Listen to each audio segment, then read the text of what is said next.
दान के उत्तम पात्र और महात्म्य। महाराज युधिष्ठिर पूछते हैं, मुनिवर, मनुष्य किस अवस्था में दान देने से इंद्रलोक में जाकर सुख भोगता है तथा दान आदि शुभ कर्मों का भोग उसे किस प्रकार प्राप्त होता है? मार्कंडेय जी बोली, जो पुत्रहीन है, जो धार्मिक जीवन व्यतीत नहीं करते, जो सदा दूसरों की ही रसोई में भोजन किया करते हैं तथा जो केवल अपने लिए ही भोजन बनाते हैं, देवता और अतिथि को अर्पण नहीं करते, इन 4 प्रकार के मनुष्यों का जन्म व्यर्थ है। जो वानप्रस्थ या संन्यास आश्रम से पुनः ग्रस्त आश्रम में लौट आया हो, उसको दिया हुआ दान तथा अन्याय से कमाए हुए धन का दान व्यर्थ है। इसी प्रकार पतित मनुष्य, चोर, ब्राह्मण, मिथ्यावादी गुरु, पापी, कृतघ्न, ग्राम याजक, वेद का विक्रय करने वाले, शूद्र से यज्ञ कराने वाले, आचारहीन ब्राह्मण, शूद्रा के पति एवं स्त्री समूह को दिया हुआ दान भी व्यर्थ है। इन दानों का कोई फल नहीं होता। इसलिए सब अवस्थाओं में सब प्रकार के दान उत्तम पात्र को ही देनी चाहिए। युधिष्ठिर बोली, हे मुनि, ब्राह्मण किस विशेष धर्म का पालन करें जिससे वे दूसरों को भी तारें और स्वयं भी तर जाएं? मार्कंडेय जी ने कहा, ब्राह्मण जप, मंत्र, पाठ, होम, स्वाध्याय और वेद अध्ययन के द्वारा वेदमय नौका का निर्माण करते हैं, जिसके सहारे वे दूसरे को भी तारते हैं और स्वयं भी तर जाते हैं। जो ब्राह्मणों को संतुष्ट करता है उस पर समस्त देवता प्रसन्न होते हैं। श्राद्ध में प्रयत्न करके उत्तम ब्राह्मणों को ही भोजन कराना चाहिए।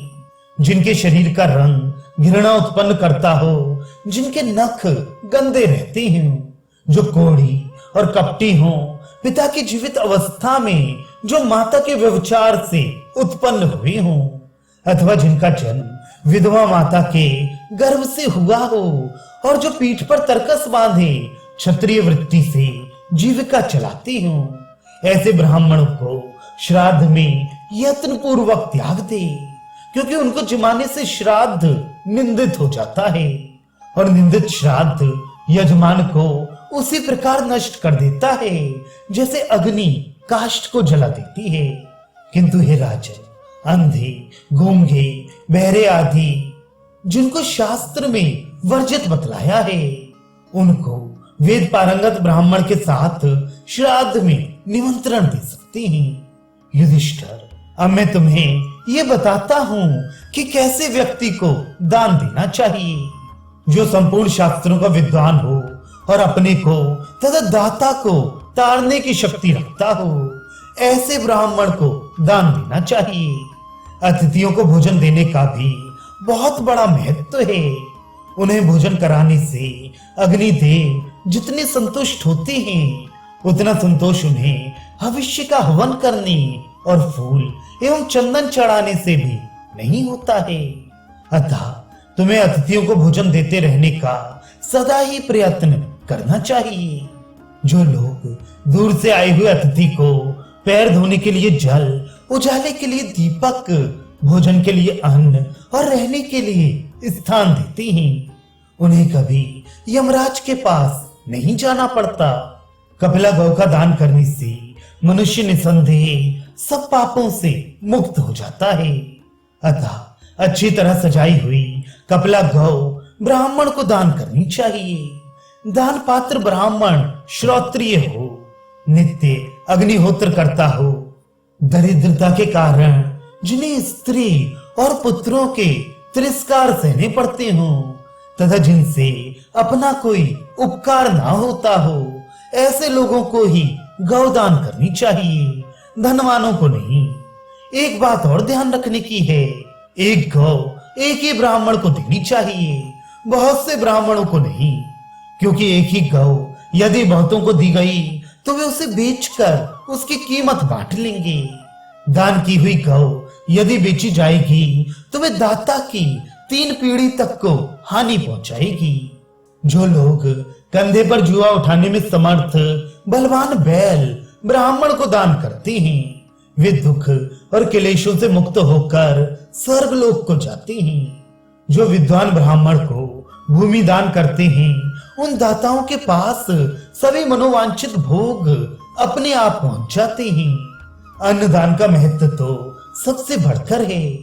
यदि कोई दीन दुर्बल पथिक थका मांदा भूखा प्यासा धूल भरे पैरों से आकर किसी से पूछे क्या कहीं अन्न मिल सकता है और कोई उसे अन्नदाता का पता बता दे तो उस मनुष्य को भी अन्नदान का ही पुण्य मिलता है।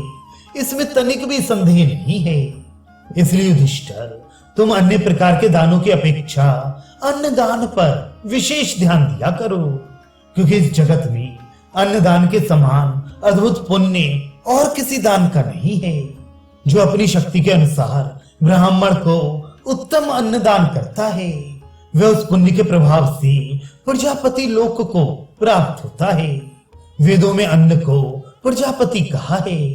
प्रजापति संवत्सर माना गया है। संवत्सर यज्ञ रूप है और यज्ञ में सबकी स्थिति है। यज्ञ से ही समस्त चराचर प्राणी उत्पन्न होते हैं।